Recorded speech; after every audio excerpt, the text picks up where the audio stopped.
Hi friends, ఈరోజు వార్తల్లో నిలిచిన ఇంటర్నేషనల్, నేషనల్, స్టేట్కు సంబంధించిన కరెంట్ అఫైర్స్తో పాటు పర్సన్స్, సైన్స్ అండ్ టెక్నాలజీ, అదేవిధంగా గేమ్స్కు సంబంధించిన అంశాలను చూద్దాము.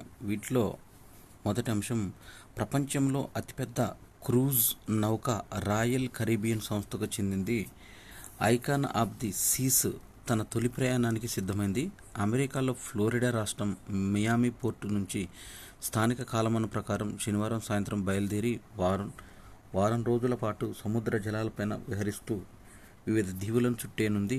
365 మీటర్ల పొడవు, 20 డెక్కులున్న ఈ నౌకలో 6 వాటర్ సైడ్లు, 7 ఈత కొలనులు, ice skating rink, cinema theatre, 40కి పైగా రెస్టారెంట్లు, బార్లు ఉన్నాయి.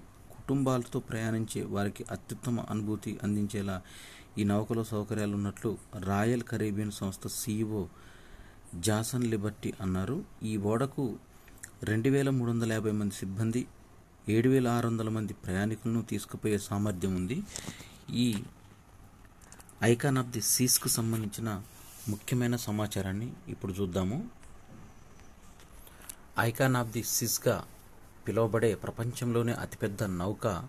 దీనికి పొడవు 365 మీటర్లు, బరువు 2.5 లక్షల టన్నులు పైగా ఉంది. 20 డెక్కులు. ప్రపంచంలోకెల్లా అతిపెద్ద వాటర్ పార్కు, స్విమ్మింగ్ పూలు వంటి లెక్కలేనన్ని ఆకర్షణలు దీని సొంతం.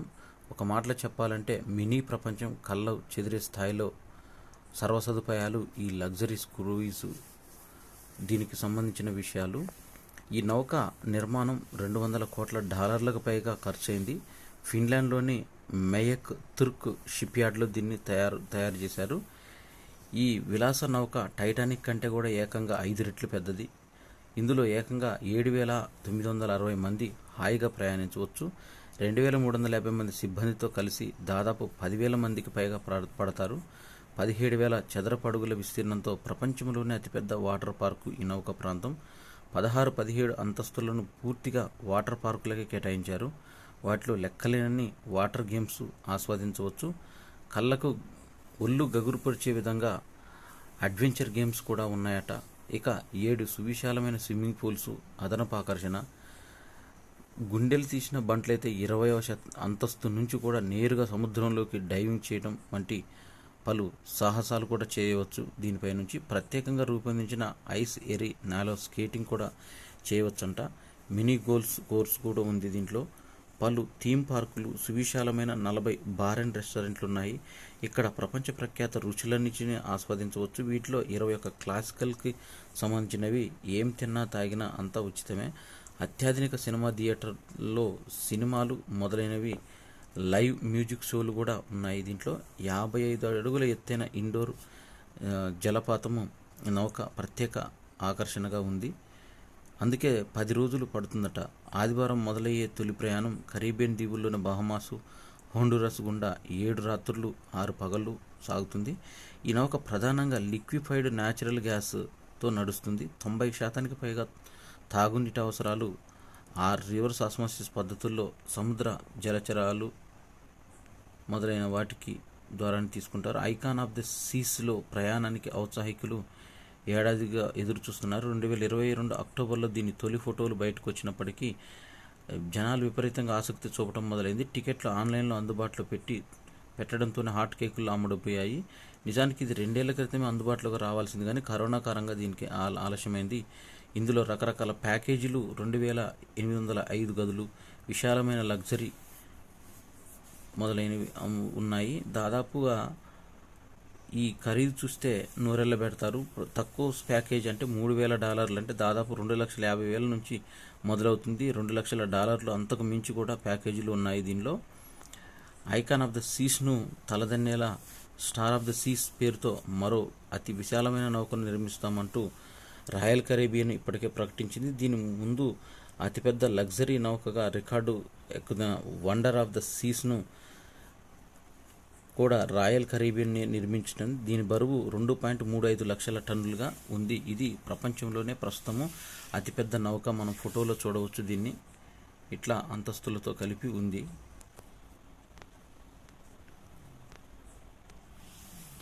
ఇక్కడ ప్రపంచంలోని వరల్డ్ ఎకనామిక్ ఫోరము ఒక అధ్యయనాన్ని తేల్చింది.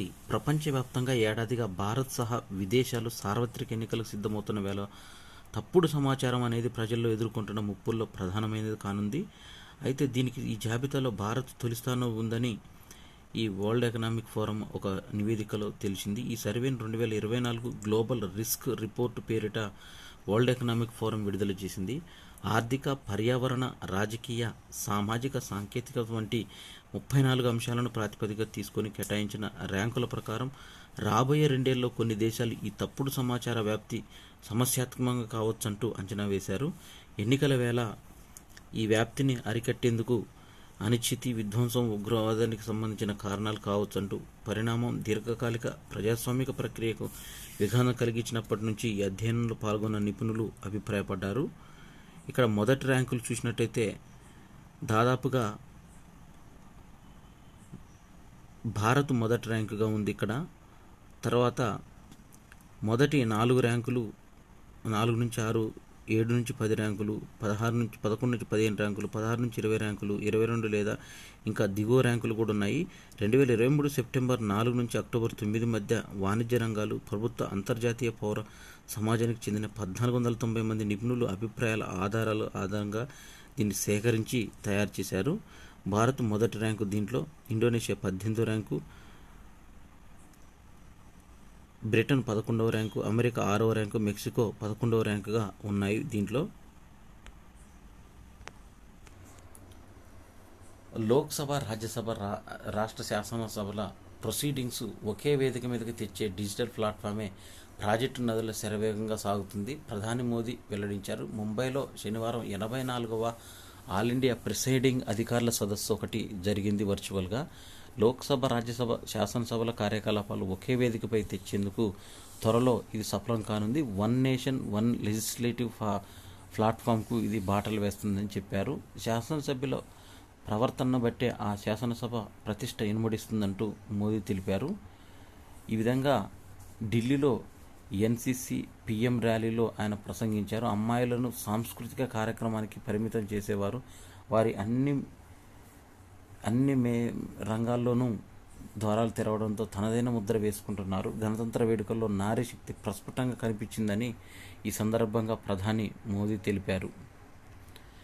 ఢిల్లీలో శనివారం నిర్వహించిన కార్యక్రమంలో ఎన్సీసీ విద్యార్థులతో భారత ప్రధానమంత్రి కరచాలనం చేస్తూ వాళ్ళని ప్రోత్సహించారు. 10 ఏళ్ల క్రితం కొన్ని రంగాల్లో మహిళల ప్రవేశము నియంత్రణ నిషేధంగా ఉండేది. ఆ నిబంధనలను మేము తొలగించమంటూ శాశ్వత కమిషన్ను కూడా ఏర్పాటు చేశారు సైన్యంలో మహిళా అధికారుల కోసం. అయితే అగ్నివీర్ నుంచి యుద్ధ విమానాల పైలట్ల వరకు మహిళా భాగస్వామ్యం ప్రస్తుతం పెరుగుతుంది. గతంలో సైనిక పాఠశాలలో కూడా బాలికలకు ప్రవేశం ఉండేది కాదు. ఇప్పుడు వారికి అందులో చదివే అవకాశం కల్పించామంటూ అన్ని రంగాల్లో ఆడపిల్లలు తమ ముద్రను చూపుతున్నారంటూ ఈ సందర్భంగా భారత ప్రధాని నరేంద్ర మోడీ తెలిపారు.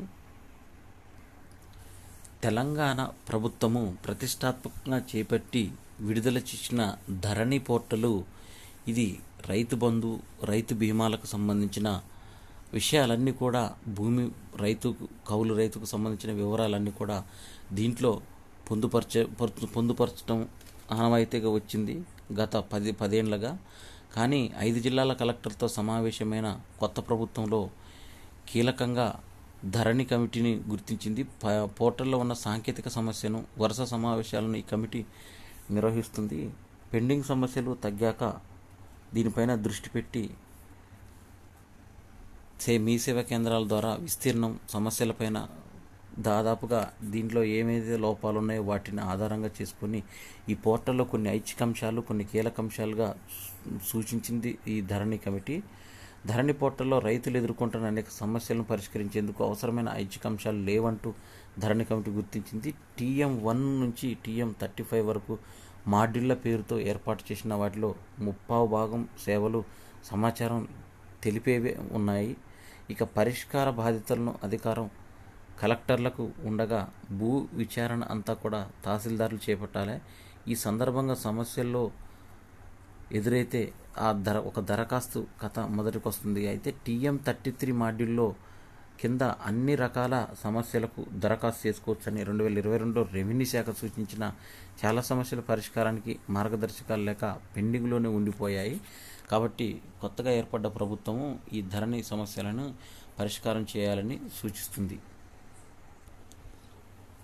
ఉపాధ్యాయులకు సంబంధించిన ప్రథమ్ స్వచ్ఛంద సంస్థ ఇటీవల చేపట్టిన వార్షిక విద్యాస్థితి నివేదిక ఆసర్ అనే పేరుతో 2023లో సర్వే చేపట్టి ఉపాధ్యాయ ఉద్యోగం సాధించడం ఎంతో కల అంటూ దానికి సంబంధించిన వారు అసలు ప్రతి 100 మంది అబ్బాయిల్లో 6 టీచర్ కొలువులు సాధించడం తమ లక్ష్యమని తెలుపగా రాష్ట్రంలో 8.9% మంది ఆసక్తి కనబరిచారు. ఈ ఉద్యోగం సాధించడమే తమ లక్ష్యమంటూ చెప్పిన వారు రాష్ట్రానికి చెందిన అబ్బాయిలు దేశంలో నాలుగవ, అమ్మాయిలు 11వ స్థానంలో నిలిచారు. ఈ నివేదిక ప్రకారం గ్రామీణ యువతపైన 28 రాష్ట్రాల్లో సర్వే చేశారు. టీచర్ ఉద్యోగం కావాలని అబ్బాయిలు ఎక్కువగా కోరుకుంటున్నారు. రాష్ట్రంలో త్రిపుర 22.9%, రాజస్థాన్ 33.6%, త్రిపుర 31.5%, హర్యానా 25.5% మొదటి 3 స్థానాల్లో ఉన్నాయి. సొంత జిల్లాల్లో కుటుంబంతో ఉంటూ పనిచేయవచ్చని ఎక్కువ మంది ఈ ఉద్యోగంపైన ఆసక్తి కనబరిచి ఉంటారంటూ డిఈడి బిఈడి అభ్యర్థుల సంఘ రాష్ట్ర నాయకులు తెలిపారు.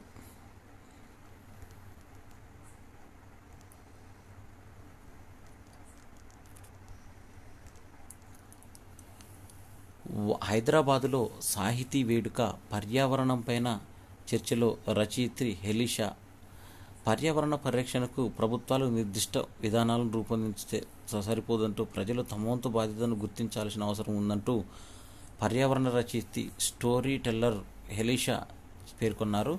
రాయదుర్గం సత్య నాలెడ్జ్ సిటీలో నిర్వహిస్తున్న హైదరాబాద్ సాహితీ వేడుక హెచ్ఎల్ఎఫ్లో శనివారం 2వ రోజు కార్యక్రమాలు విజయవంతంగా నిర్వహించారు.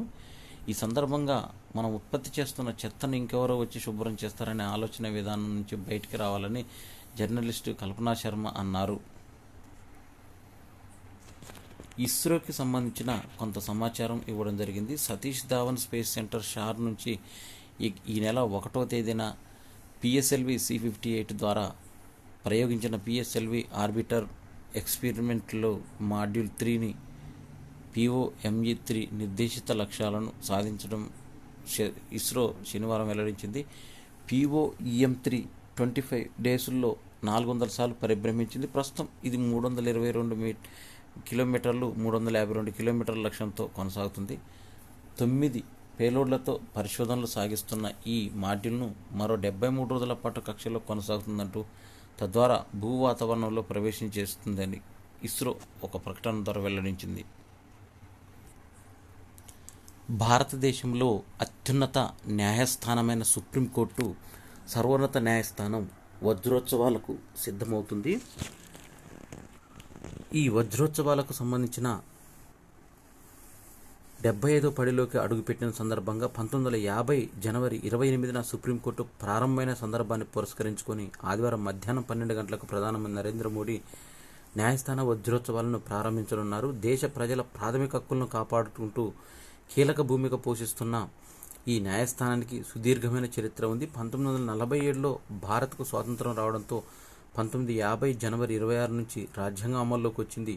దరిమిలా 1950 జనవరి 28 నుంచి సుప్రీంకోర్టు మనుగడలోకి రావడం, సుప్రీంకోర్టు జారీ చేసే ఉత్తర్వులు దేశంలోని అన్ని కోర్టులు కట్టుబడి ఉండాలన్న నిబంధనలు అమల్లోకి వచ్చాయి.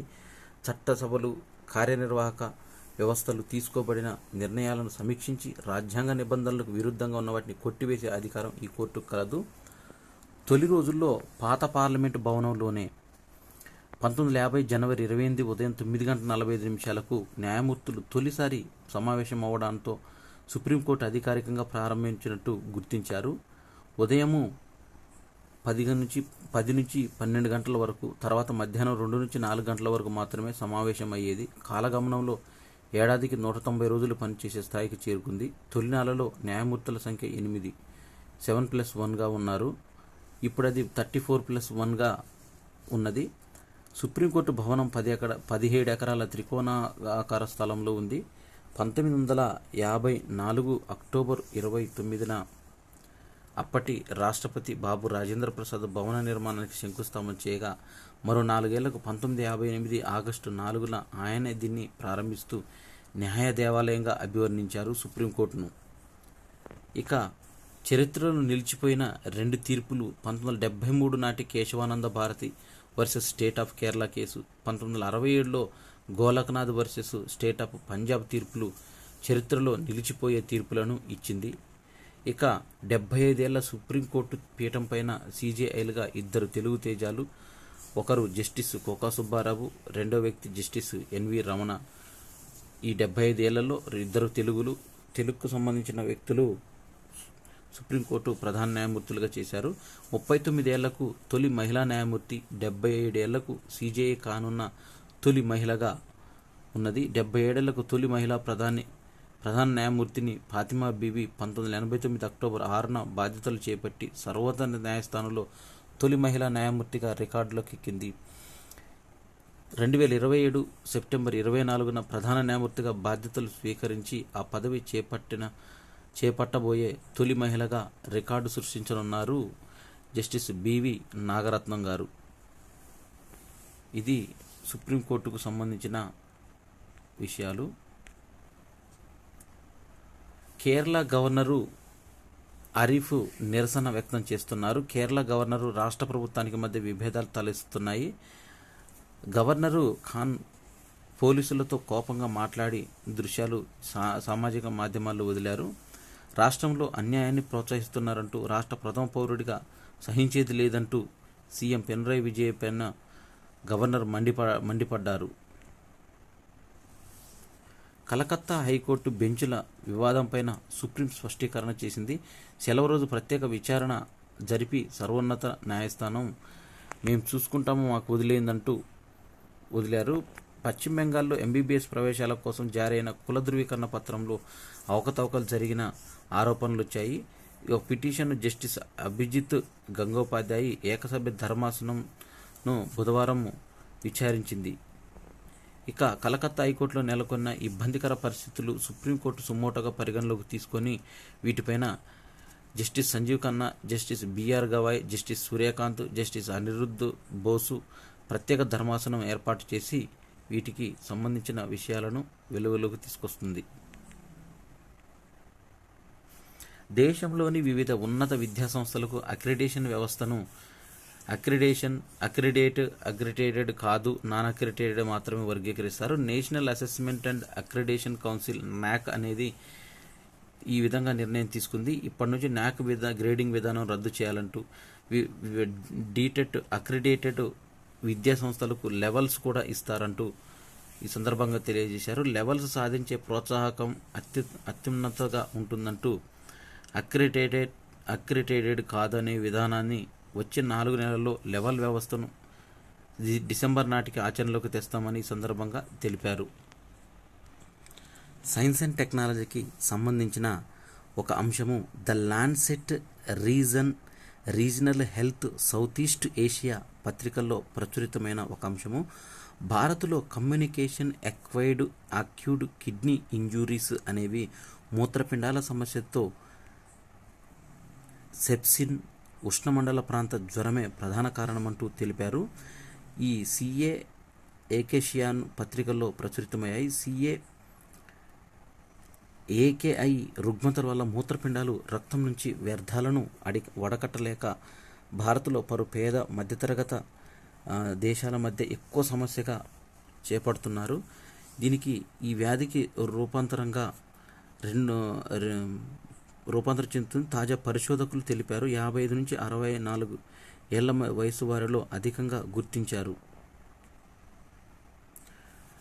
ఉత్తర అట్లాంటిక్ సైనిక కూటమి నాటోలో స్వీడన్ చేరికను సంబంధించిన నేపథ్యంలో ప్రతిగా తుర్కీకు అమెరికా 40 కొత్త F-16 యుద్ధ విమానాలు విక్రయించడానికి అంగీకరించింది.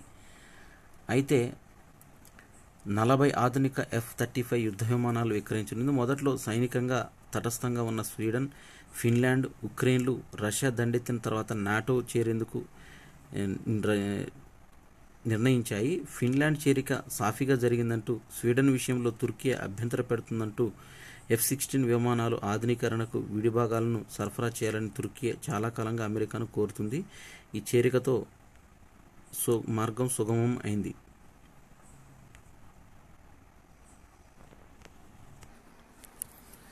ఆర్మీలో తొలి మహిళా సుబేదారుగా ప్రీతి రికార్డు సృష్టించారు. 19వ ఆసియా గేమ్స్లో టీమ్ ఈవెంట్లో వెండి పతకం సాధించి ఛాంపియన్ ట్రాప్ షూటర్గా పేరొందిన ప్రీతి 2022లో సైన్యంలో చేరారు. కార్ప్స్ ఆఫ్ మిలిటరీ పోలీసులో హవాల్దార్గా విధుల్లో చేరారు. ఇలా చేరిన తొలి క్రీడాకారిణి కూడా ఆమె. ట్రాప్ విమెన్ ఈవెంట్ విభాగంలో ప్రీతి దేశంలో 6వ ర్యాంకర్గా కొనసాగుతుంది. ప్యారిస్లో జరగబోయే ఒలింపిక్స్ కోసం ఆర్మీ మార్క్ మ్యాన్షిప్ యూనిట్లో శిక్షణ పొందుతున్నారు. ట్రాప్ షూటర్గా అంతర్జాతీయ పతకాలు సాధించింది క్రీడాకారిణి. మిస్ జపాన్గా ఉక్రెయిన్ యువతి. ఆమె పేరు కరోలినా షినో. వయసు 26 ఏళ్ళు. ప్రఖ్యాత మోడల్. తాజాగా జరిగిన మిస్ నిప్పన్ జపాన్ పాత పేరు. ఈ మిస్ నిప్పన్ పోటీల్లో విజేతగా నిలిచింది. ఆమె మిస్ జపాన్ కిరీటంపై నెగ్గటంతో దేశమంతటా విపరీతమైన చర్చ జరుగుతుంది. ఆమె జన్మత ఉక్రెయిన్ కావడమే ఇందుకు కారణం. షినోకు 5 ఏళ్ల వయసులో ఆమె తల్లి ఓ జపనీయుణ్ణి పెళ్లాడింది. ఆ వెంటనే తల్లితో పాటు ఆమె ఉక్రెయిన్ విడిచి జపాన్కు వచ్చేసింది. గతేడాది షినోకు జపాన్ పౌరసత్వం కూడా లభించింది. తాను 100 జపాన్ పౌరురాలేనంటూ ఈ షినో చెప్పింది. కాకపోతే గుర్తింపు కోసం ఏళ్ల తరబడి పోరాడాల్సి వచ్చిందంటూ ఈ సందర్భంగా మిస్ జపాన్గా ఉక్రెయిన్ యువతి కరోలినా షినో ఎంపికవడం చాలా జపాన్లో భిన్న జాతులకు అలవాలంగా విదేశీ మూలాలున్న పలువురు మిస్ జపాన్ కిరీటం కూడా నెగ్గారు. ఇక్కడ డెలాయిట్ సర్వే అనేది ఒకటి వెలుగులోకి వచ్చింది. భారత కార్పొరేట్లు సంబంధించిన మన ఆర్థిక వ్యవస్థ 5 లక్షల కోట్ల డాలర్కు చేరడం సాధ్యమేనంటూ భారత కార్పొరేట్లు ధీమా వ్యక్తం చేశారు. మౌలిక రంగ పెట్టుబడులకు సంస్కరణలు, టెక్నాలజీ వినియోగించేందుకు కేంద్ర ప్రభుత్వం తీసుకొచ్చిన చర్యలు ఇందుకు దోహదపడతాయని డెలాయిట్ తౌచి తోమత్సు ఇండియా ఎల్ఎల్పికి సిఎక్స్ఓ ఒక సర్వేలో తేలింది. 2024-25 వృద్ధిలో 6.5% ఉండొచ్చంటూ దాదాపుగా 50% మంది కార్పొరేటర్లు అంచనా వేశారు. ఆటోమోటివ్ 50%, వినియోగదారులు, రిటైల్ 66%, టెక్నాలజీ, మీడియా, టెలికాం 47%, ఇంధన వనరులు, పరిశ్రమలు 44% ఉన్నాయి. వినూత్న పరిశోధనలకు అంతర్జాతీయ వేదికగా భారత్ తన స్థానాన్ని బలోపేతం చేసుకునేందుకు అవకాశం ఉందంటూ అభివృద్ధి తోడ్పాటుకు ఇవ్వాలంటే 64% అభిప్రాయాలను. కొత్త వ్యాపార కృత్రిమ మేధ కీలకంగా మారింది. అవకాశాలను కూడా అందిపుచ్చుకుంటున్నారు. 99% వ్యాపారాలు ఏఐని అందిపుచ్చుకోవాలని ఈ సందర్భంగా ఈ సర్వేలో వెల్లడైంది.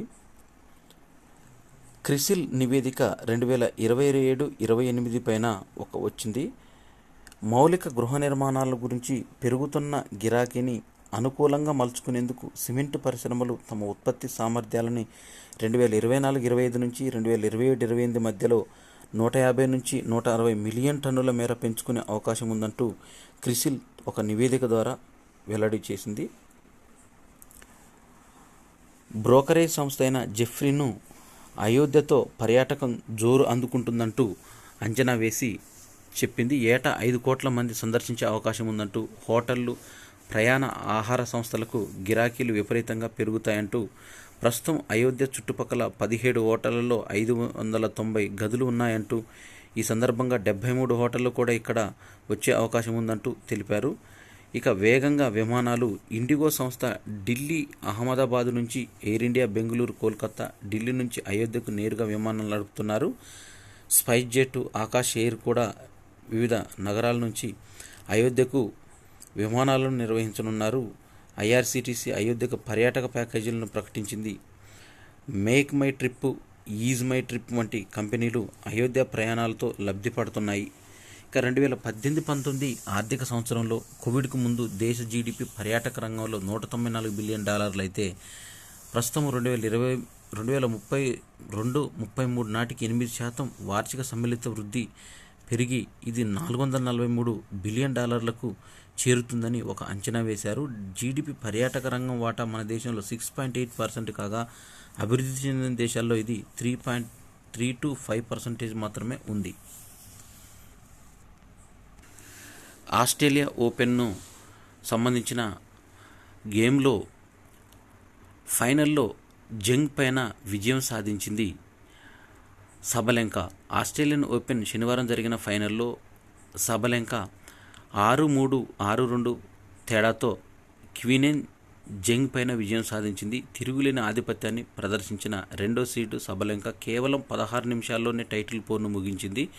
నిరుడు ఫైనల్లో రెబెకినాపై కష్టపడ్డ సబలెంకా ఈసారి జంగ్ పైన అలవోకగా పైచేయి సాధించింది.